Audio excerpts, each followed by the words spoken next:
Hello and welcome for the love of food. Yes, Nicole is joining us. We thought it would be fun for the two of us to go ahead and cook Asian food today. So Nicole, tell us a little bit about what the menu is going to be. So we're going to be making a few different things. We're going to start off by making some fresh rolled sushi. We're going to make some Vietnamese fresh spring rolls, followed by some seaweed salad, 2 different types of curry with jasmine rice, and then finishing it off with some fresh coconut ice cream. Yum, I can't wait. That sounds delicious.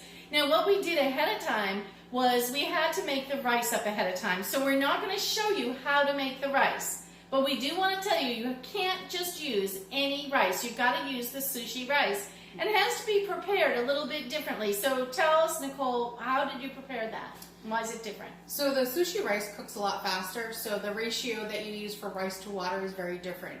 Typically rices use 1 part rice, 2 part water, but for the sushi rice specifically, we're doing a 1-to-1 ratio.